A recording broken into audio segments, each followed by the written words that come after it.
to Books Are Good Medicine, podcast sponsored by the Shakopee, Metawakan, and Sioux community, featuring books and other Native American-focused teaching resources. We are your hosts, Odia Wood-Krieger and Allison Waka. Today's episode is an author talk with best-selling author and Cherokee Nation citizen, Traci Sorell. Traci writes inclusive, award-winning fiction and nonfiction in a variety of formats for young people. 8 of her books have received awards from the American Indian Library Association. Former attorney specializing in federal Indian law and a policy advocate, Traci is a Cherokee Nation citizen and first-generation college graduate.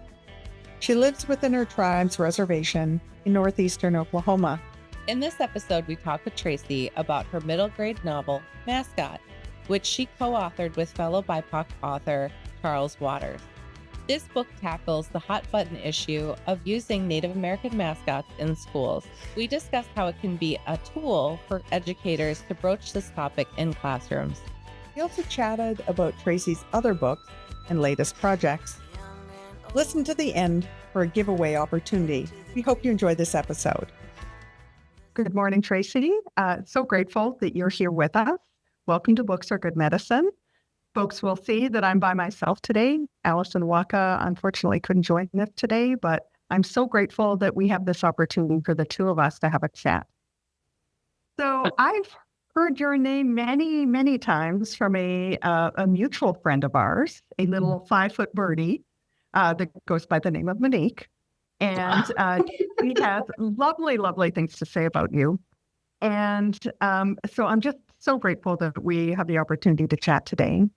But for folks that don't know you, you're a lawyer, you specialize in policy. Can you tell me a little bit and tell listeners about your background for us? Sure. CEO Traci Sorell. I Dagwado Jalagi. I am Traci Sorell. I'm a citizen of the Cherokee Nation, and I am here on the Cherokee Nation reservation. That's where I live with my family. Yes, as you alluded to, we have a mutual friend, Monique Grace Smith, who's a wonderful author and has been just such a great cheerleader and supporter. Because I do have a background in law and policy. I'm a first-generation college graduate, and then I went on to grad school and law school. Taught in universities, worked in Washington, D.C. With national nonprofits, and then managed a national nonprofit out in New Mexico. So writing for young people is definitely not what I ever planned to do with my life. But, that's how life goes. Things, you start new chapters in life. And when my son was born, I had collected picture books because I love to read them. Those weren't available when I was a child in any kind of way that they were by the time he was born. And so when he got to about preschool age, I really started looking at my collection and going, okay, a lot of traditional stories. Now, some of those were retellings and not told by Native people, not using the same context as Native stories. And so I kind of really turned a critical eye to that. And I thought, okay, well, what else is available that's contemporary or is showing the historical record that is written by Native people? And at the time, we were living in Kansas City. So I had, a very robust library system to look at. And I realized, wow, there is a lot missing. And there is not a lot by Native authors. And this is, just over 10 years ago from now. So my mom always says, like, don't, sit here and tell me about problems unless you're willing to be part of the solution.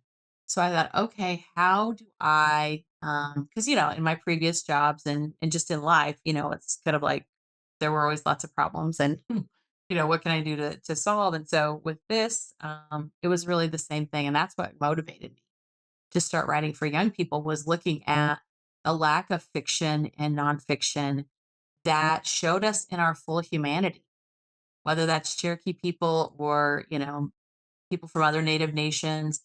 And I was just appalled because I had been an angry college student, thinking, my God, like the stuff I'm learning, I should learn in K-12. I knew things that happened to, my tribe, the Cherokee Nation, and not even all of that, but I knew, much more about that. And I got there and I was like, whoa, there's like these whole systemic policies going on that happen to like many Native nations. And, it's just all these things that I thought, no one should be learning this in a college course. Like this should have been part of our education from the get-go. And so it's been really nice to have this ever-growing cohort of people that are coming into the industry and sharing their stories and being, with them, and we're all cheerleading for each other. It's lovely to write for young people because it truly, we are all committed to um our children and their peers having better access to books that just frankly haven't been available, and that everyone doesn't get out of K-12 without knowing that we are still here and that our native nations are still here. It's of critical importance to have historical accuracy as well as contemporary presence, because that helps people understand we will be here in the future. And so that's really what motivated me to start writing. And man, it's been a journey. It's been a journey, but a very fulfilling one. Even with all the challenges. And so I brought up Monique because she often tells a story about you giving her a call about Brady Sweetgrass for young adults Mm, and yes, how you recommended that she be the writer for that. And she laughs yes, about that. And she is, I just love her authenticity because you know exactly what Monique thinks all the time. And I think that was one of the things that was really impressive to me was that network, that sisterhood that hmm the creatives have and the way that you support one another. hmm And it's just beautiful. And I really appreciate that. And I think that, oftentimes we're caught up with jealousy or ego gets in the way. And it's really beautiful to see that Native writers are making space for one another and sort of figuring out how the publishing works and supporting each other as that works. I don't see that. I mean, that's why I say I can't speak to what Native writers experience on the adult side because I don't know that world. Yeah. But on the children to young adult side, those writing for young people, it really is a very supportive thing, And other people have recommended me for projects. I recommended people. When I was approached about the Braiding Sweetgrass project, I was like, oh my God, this is such an important book. And I love the fact that they're doing young adult adaptation. I was like, yes, because, in my mind, I'm thinking, yeah, there's a lot of people who are adults who 400 pages is going to be extremely intimidating for them. So getting an illustrated young adult version would be fantastic, just to open it up to those even younger than teens, right? I mean, that book can be read by upper elementary and beyond. But like I say, so many adults will now pick it up and read it. Um, but you know, the more that I have kind of gone into this journey and being, the age that I am now, you have a good assessment of like what your strengths are, and where your craft is and all those kind of things. And I knew that there was no way that I could do justice to that book, but I knew Monique could. I was like, she's the only person that I can think of who can take this topic and really um, work with Dr. Robin Wall Kimmerer's, words and the stories and all that, because that's just like how Monique operates every day, And so when someone approaches me with a topic or whatever, um, or, a book, like in that case, it was an adaptation. Sometimes it's just they're pitching an idea. I have to sit and say, like, is this something that I can do or that I have the capacity or the timing? And but really looking at my own craft level and going, am I the best person to take this through all the stages? And because we still don't have enough books out for young people written by native authors and illustrators, And so you want the absolute best, or I do, for our young people. And I can't produce that, on many different fronts, right? I can do what I can do, but there's books that I want to write, there's things that I want to do, and I'm just like, you're going to get there maybe, but it's not going to be today. And so I have to just kind of put those projects on the side and do more reading and studying, etc. So with that, I knew that I was like, Monique is your person. And so I'm grateful that she did it. I know it was not easy at all. That was a very difficult book to work on because she had a short amount of time. And again, it's a lot to synthesize and break down. But wow, did she do it beautifully? And Nicole's illustrations, like I say, I was like that book is such a gift to everyone. So I have a stack of your books beside me because I'm a big fan. But Oh. we're still here. And I Mhm. love that you find ways to really tap into the policy and how you really, talk about and inform everyone about Native nations. How did this book come to be? Well, my very first book, We Are Grateful, Ojali Haliga, was just literally trying to share what Cherokee people do in the present, right? That gratitude is at the base of our everyday lives. And how do we express that across the seasons? Because I couldn't find a contemporary book centering Cherokee people. And I thought, this is outrageous. How, but 21st century, do we not have a picture book, right?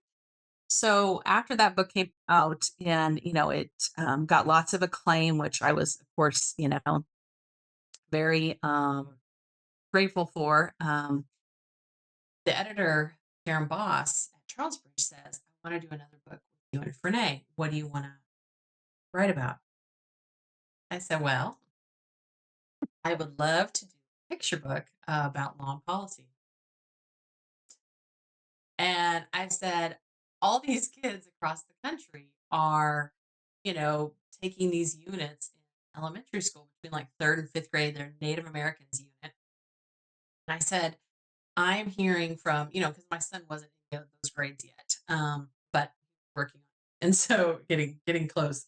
And I said, and I'm hearing from friends, variety of different states, kids are making dioramas and all this nonsense. And I was like, what is going on in 21st century? Like, why are these kids making dioramas? Right. And so again, going back to Tracy in undergrad and thinking, oh, I need to help these young people understand like what they have not gotten, right? Disappear from the curriculum by the late 1800s, and the United States ceases writing treaties with tribes in 1871. But diplomacy continues, right? It continues today. Tribal leaders are right now in DC. They're always there, you know, meeting with the president, heads of different agencies up on the Hill. And also, having to deal with governors and states, each other, working on all kinds of stuff. And so I thought, how do I just provide like a light service to let them know some of the very critical things that have happened and impacted a lot of different Native nations? So there's not this collective ignorance that leaves elementary school, and goes on. But I knew because aren't taught this in junior higher, middle school, high school. The teachers who are teaching, this is not part of their teacher training curriculum, right? They don't have any of this. They didn't have it in school. Unless you go to a native run school that's created their own curriculum, right? And we do have those. You're not getting this. So I said to her, this is what I want. This is all I want to do. And if you don't want to do that, that's okay. But that is my next book. And she was just like, okay. She's like, write me, kind of what this would look like and give me a couple double page spreads. And so I roughed that out. Like, all right. She's like, yeah, we'll take it. So that's how it was. Because I wanted to just have an entry for everyone that from the late 1800s forward, this is where Ben. So I'm grateful to have it out in the world because I know that from hearing from lots of young people, lots of teachers, librarians, families, that it has been a real source of um, information and just enlightenment in a very accessible, which is what the whole team worked on. And God knows I had to revise the language in that book so many times because I do have a law and policy background. And I love that kids younger than target age, right? Which is enjoy the book. They listen to the audio. And the audiobook features Cherokee and a couple of teens who are Chickasaw Choctaw. We recorded it during COVID. So we recorded here on the Cherokee Nation in a studio owned by a Cherokee couple. And so I'm scrubbing down the studio and everything, but I kept thinking, it'll be great for all these kids to hear young people not much older than them reading them the book. So they each read 2-page spread. So um, that was just a lot of fun. It was a lot of work, but it was a lot of fun to create that book and yeah. Should we anticipate additional policy related picture books in your future? I don't know picture books. I would love to do some YA nonfiction around that. Um, and I have no visual artistic abilities, so that means when I get around to that, like partnering someone who can do those things because there's just a lot there, that again I think you can take any of those topics and drill down deeper into, and which I provided the back matter in the picture book, but being able to drill down on those in a graphic novel would be a lot of fun. So yeah. Well, I hope that project comes to fruition because Yes. A, I love graphic novels, and B, I love kind of fooling people into thinking like, oh, it's a picture book or oh, it's a graphic novel. It's going to be light, and then wah. We hit them hard Mhm. with some really strong Yeah. language and some big ideas. Yeah. So while we're And the thinking thing is, about our kids are smart enough to handle it, right? oh, I mean, they're sure. extremely intelligent. So I'm like, other people get concerned. I'm like, they're fine, fine. Yeah, definitely. So while we're on the topic of YA and Mm. big thoughts and pushing ideas and changing thought patterns, let's talk about Mascot. So Sure. last year in our legislative session here in Minnesota, we passed uh, a law to get rid of all native mascots. Mm. And so if in fact there is a questionable mascot name, you have to go to the tribal nations. They discuss it and they decide whether or not, the warriors doesn't reflect native nations. And maybe it's more of a, Greek mythology, but they get to pick apart and decide which one. And I say pick apart because they're analyzing, they're looking, there's no Yeah. negative connotation there, but they really get to decide, is this the type of imagery that we want to define Native people in the state? And so I spent a lot of talk about that. A lot of people are really up in their field about it, which is very much Mascot. You have this lovely book from a variety of different viewpoints. Students are in there, and you've written it in a very accessible way. So I'm curious, how did this all come to be? You partner with Charles Waters. Mm. Tell us more about Mascot. Sure. Yeah. Well, it wasn't my idea. But you liked it well enough. Yes. So Charles and I met in 2017 at the Highlights Foundation, both there for a novel workshop. Um, 'Cause I had my first picture book coming out following year as he, and I didn't have a novel in verse to share. He had been working on one, and I did have a picture book manuscript I was working on, which became and I sold right after that powwow day, based on the revisions I did that week. But we hit it off. There were so many people in that shop who have now published novels and books. It's just and we said, yeah, we should do something together. And for me, because we had both, had these pictures that were on the way, I'm thinking a picture book, right? So fast forward to February 2019, and he emails and with this, he's like, hey, do you have a chance to chat? And I was like, yeah, okay. I'd been busy on the road, but I happened to be. And so he's like, I got this idea for a novel in verse about mascots and a school district. I was Oh, Charles. I said, tell me what you know about this, topic. And so um, he knew it from college. John's there's Redmond to the Red Storm. And I said, well, my experience definitely levels, teaching at University of North Dakota and working as an attorney in Indian Law Center, new hockey arena. So it's huge. I mean, the issues around the then fighting Sioux just came to a head. And so I saw it in all of its while I was there. And I said, and we both knew it from pro sports. Like, but what do you know about K-12? What do you know about the issue? As I said, I don't know a lot about it. I said, so we would need to do a lot of background. So, um, again, it's 2019. I have a pretty full schedule with book promotion. And because of the success of We Are Grateful, Odia League, and then 2 books coming out that fall. So we were both doing some kind of open doc and together a research file. We really got going on that in 2020 because shut down, we couldn't go anywhere. And so then we would um, either on Facebook Messenger, just have the video open um, so we could talk to each other and then be working on our computers. We would be in Google Docs and we were talking characters and setting and just reading through all these things, talking about our notes and how we kind of integrate that.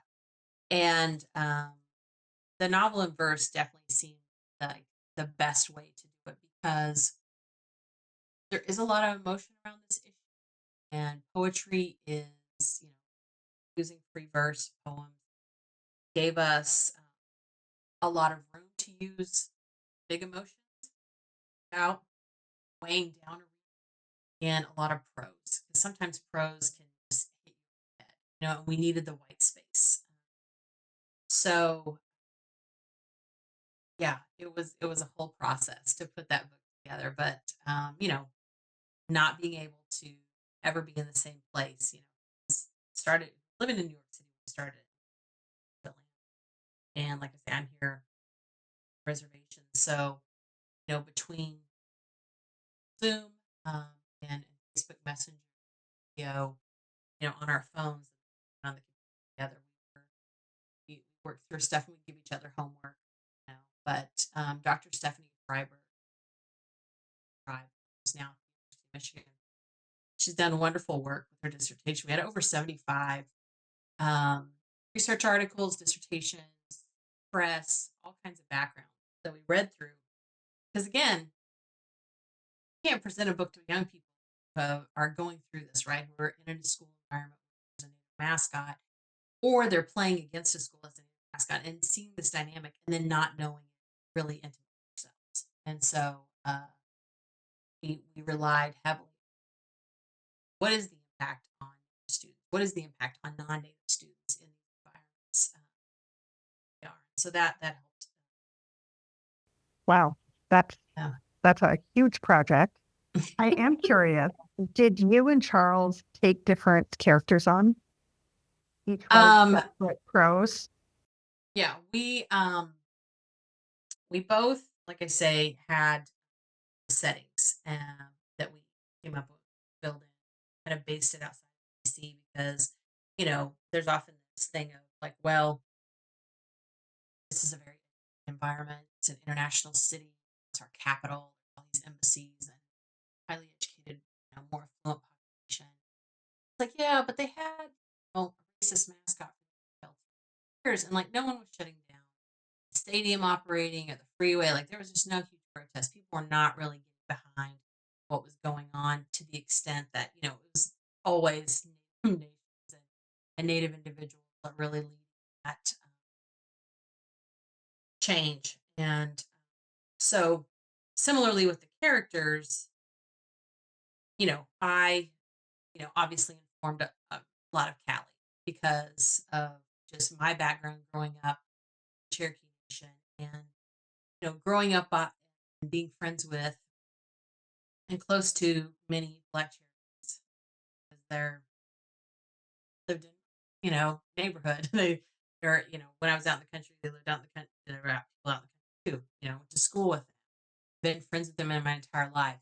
And obviously, helped us inform Franklin.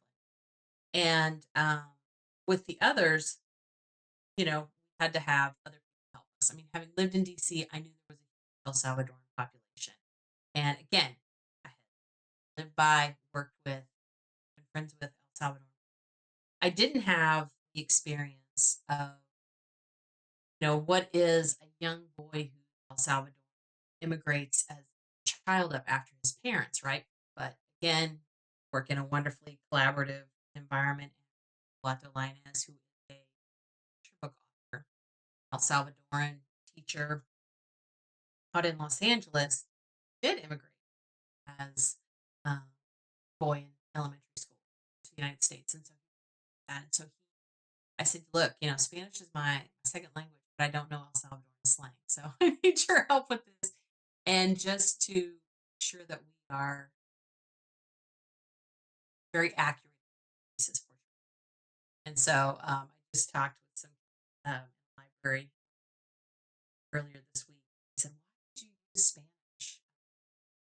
I said, well, he's going to speak English to us. He's going to use the language of the household, right? Now, when he's at school, he's still going to use some of that, friends. Because I said, that's just what people who speak more than one language do.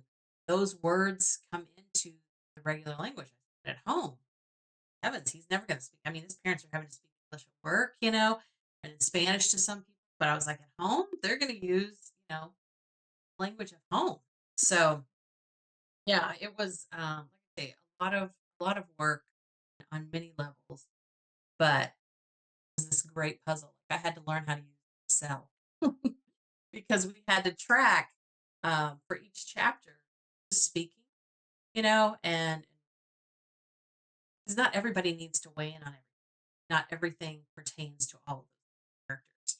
And so really how to balance that. And then where in places where um, none of it wouldn't have been authentic for any of the characters commenting on these things or kind of have that larger view, then we needed those few poems from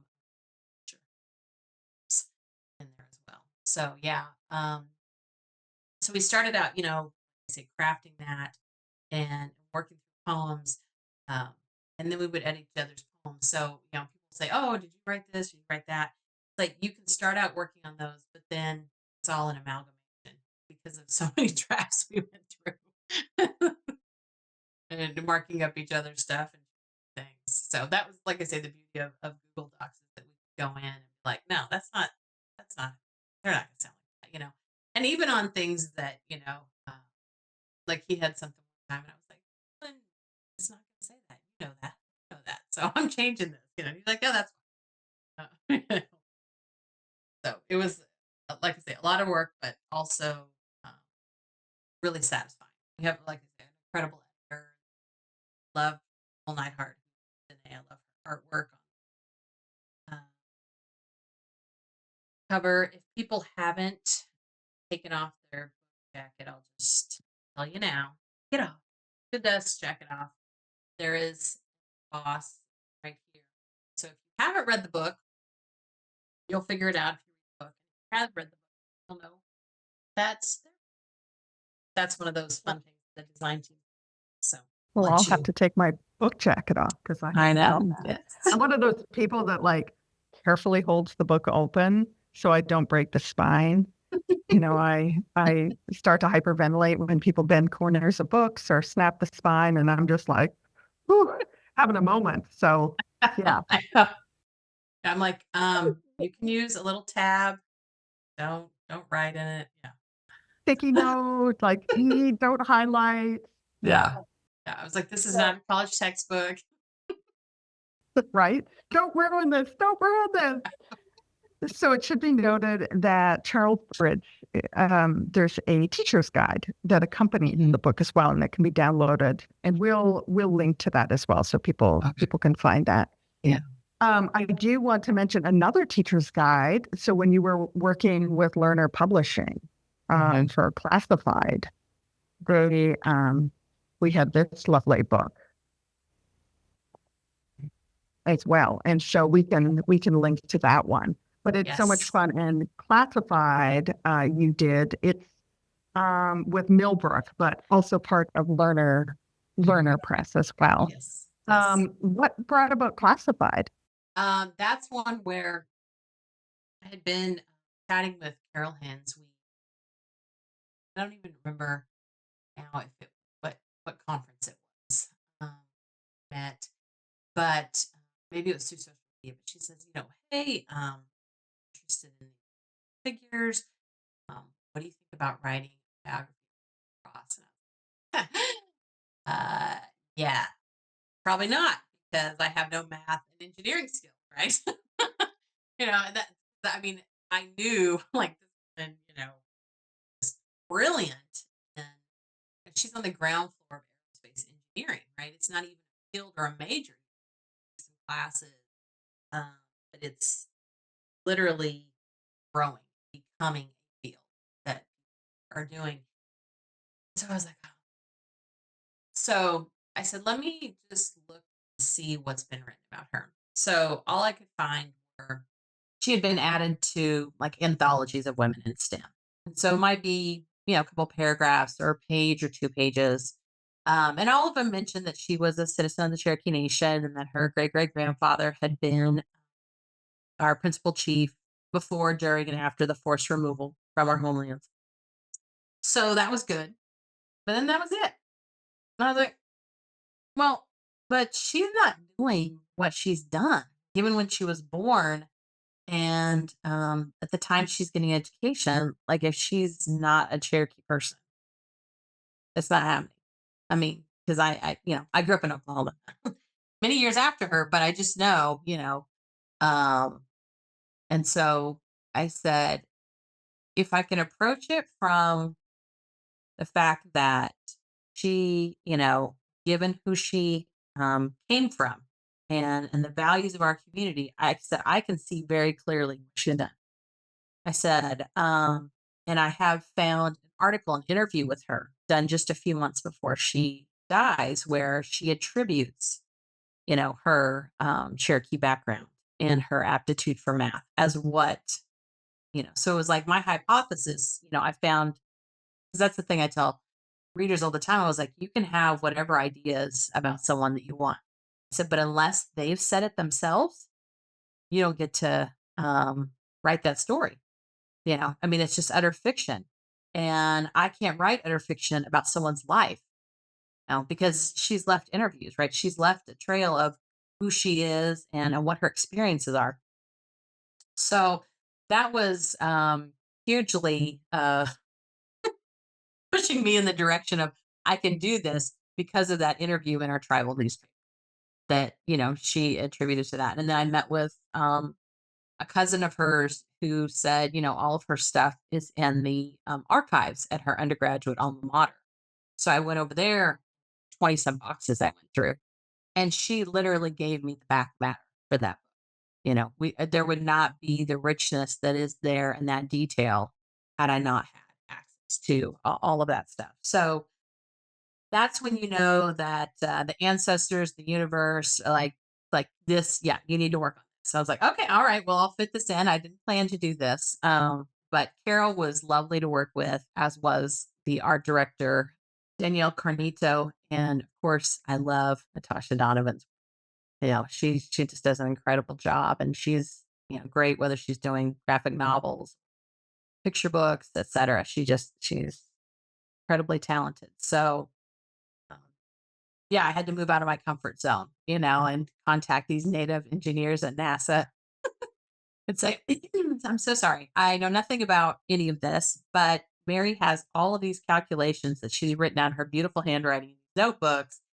And Natasha wants to be able to draw this plane and put some equations and things on the page, and we just don't want to have things that don't line up with what's being seen in the art, because there's always people that are smarter than you, right, that are reading your books, and you don't want them to go, come on, right? It's like when cops or nurses or attorneys or whatever watch these shows and they're like, what is this nonsense, right? This is That not never how we do it. happened.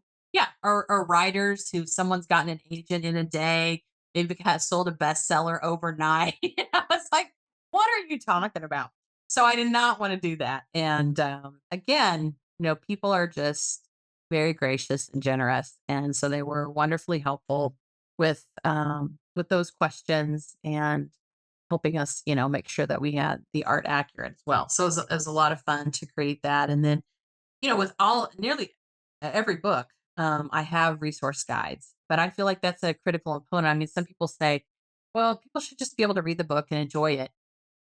I mean, absolutely. But if you're a young person, whether they're in your classroom, in your house, or at your public library, or wherever, is curious, like I know nearly every child I've ever met to be, um, they'll want to discuss things. They'll want to have some activities to do, to take the experience of the book and stretch it out. So on my website, there's a resources page, and there's always free downloads for classroom guides, activities. If there's language in a book, you can get audio files for how to produce the language and not produce the language, speak the language.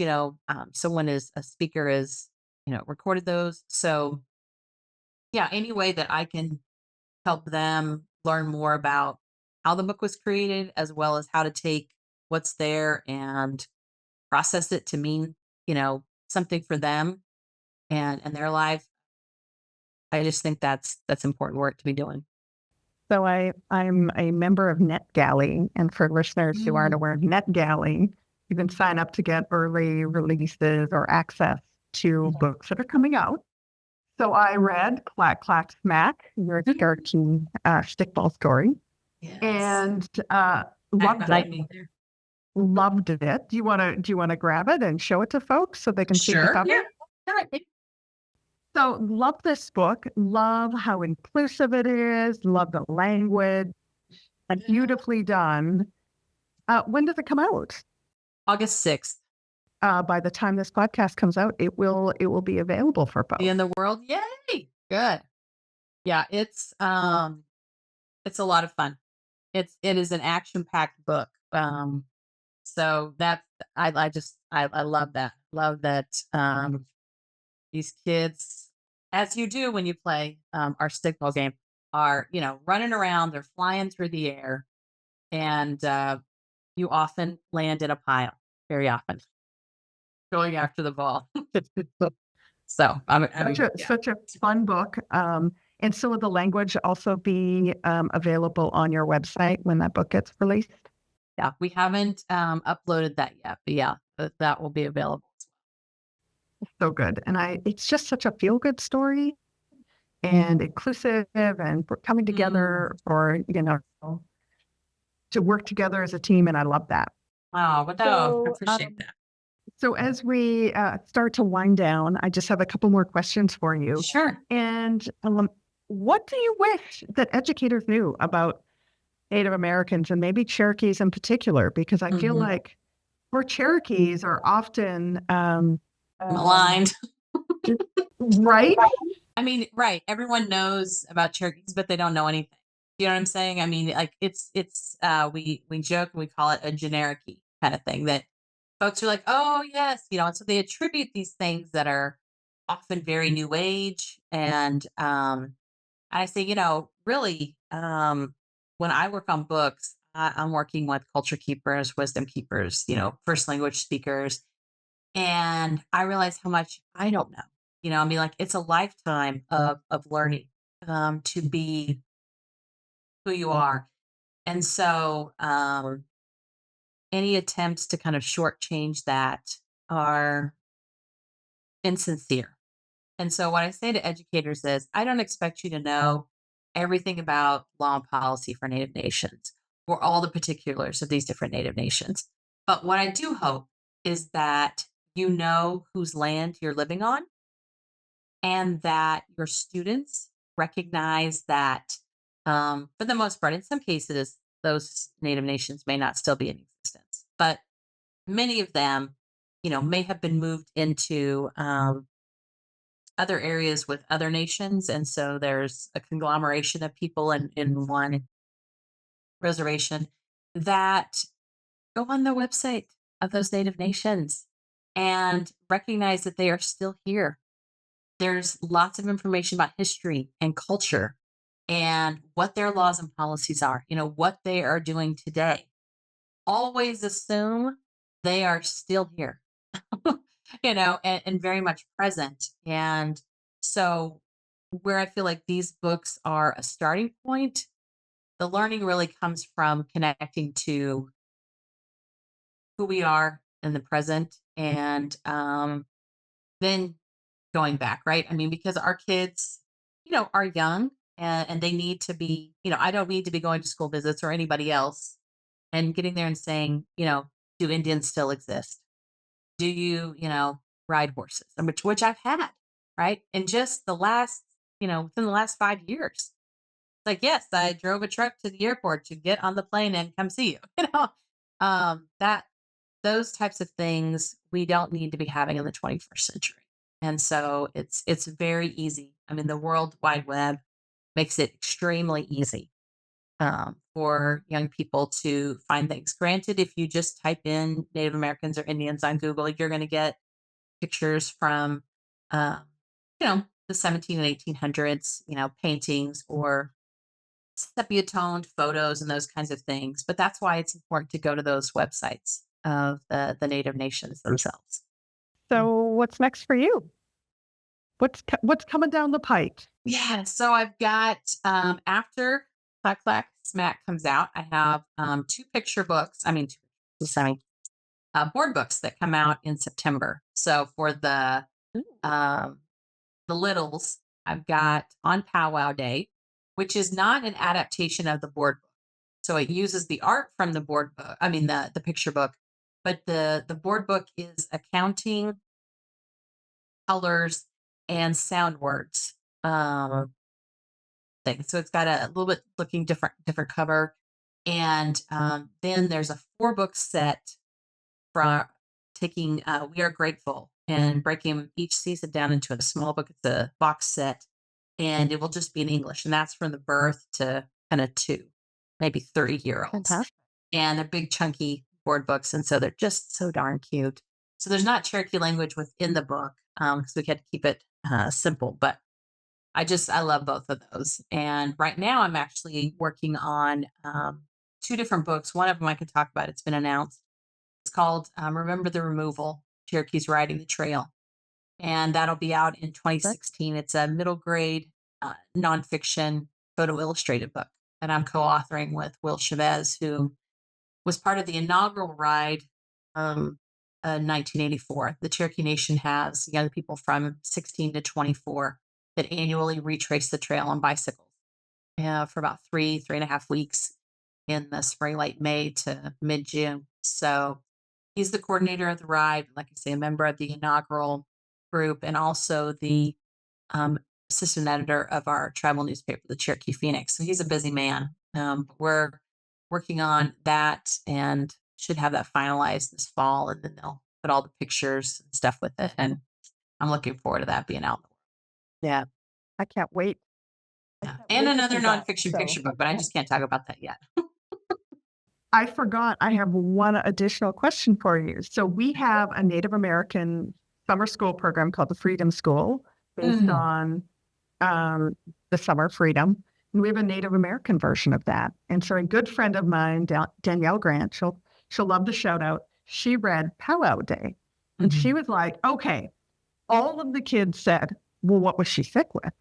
Why is she sick? Why couldn't she? So I'm supposed to ask you, did you have something in mind when you wrote that book that she was sick with?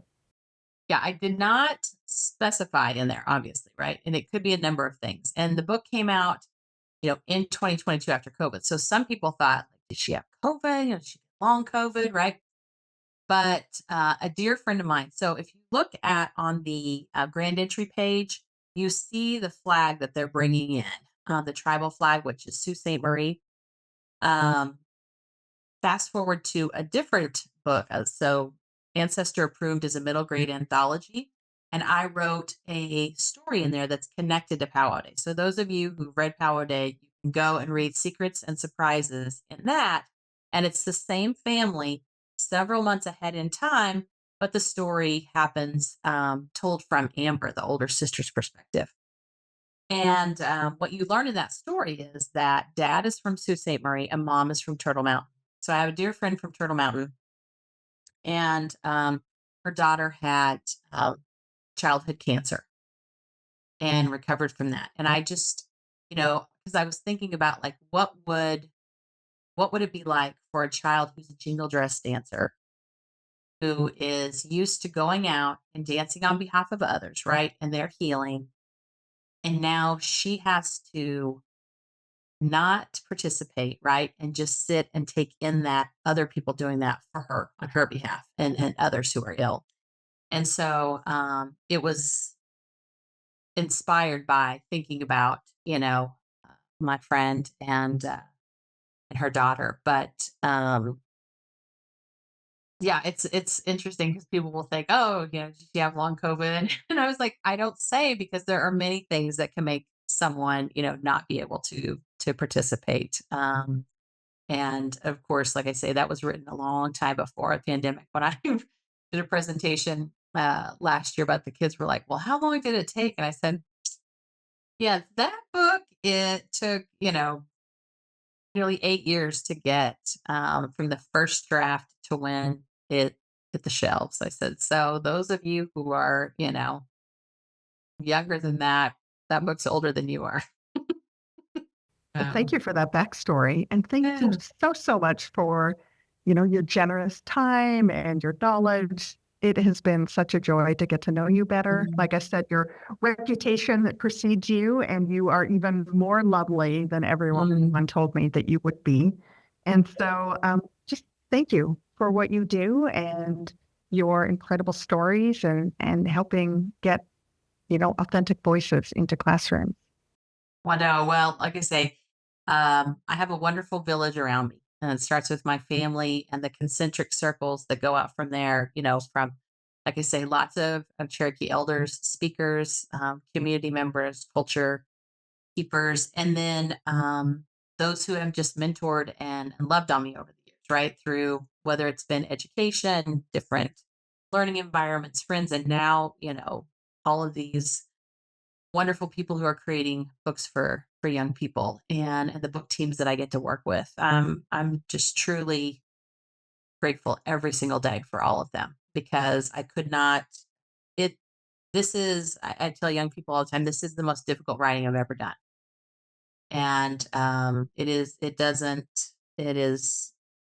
so many times harder than any legal brief, any grant, any congressional testimony, whatever. No, this is because our kids are so much more important than all of that. And so you want to bring the best story possible for them. They deserve it. And so lots of people have to uh, help in making that process possible. I have one small part, but everyone else together, we can put out things for them that counter that invisibility and that erasure that rest of us grew up with. And we don't need to be in the 21st century continuing that by any stretch. Tracy, it was such a delight to have you here today. And, thank you for sharing your wisdom with us. And I look forward to sharing all of your lovely books with our listeners. But no, I appreciate the opportunity to visit with you, and also just to say a huge wado to all the educators and others who are listening to this. I mean, it definitely takes a village, as we all know, to help our young people become better humans. And we definitely have a lot of work to do in that regard, just with everything the world's throwing at them. So I appreciate the time and all the efforts that everyone's making in that direction. We hope you enjoyed this episode. We're thrilled to announce that we have 5 copies of Mascot for our listeners. To enter the giveaway, email us at info@booksaregoodmedicine.com with the subject line Mascot Giveaway by September 13th. We will randomly select 5 winners and notify them via email. Good luck, and thank you for listening. Thank you for joining us for this episode of Books Are Good Medicine. Subscribe to our channel on Apple Podcasts or Spotify, You can also visit our website, booksaregoodmedicine.com, to find episodes and resources or to send us a comment. This podcast is sponsored by the Shakopee, Madawakan, Sioux community and produced by Goff Public. Our theme song is Stomp Dance by Blue Dog. The opinions expressed on the Books Are Good Medicine podcast by its co-hosts and guests are their own in their personal capacities and do not necessarily reflect the views of any organization with whom they are affiliated or with the podcast's sponsor.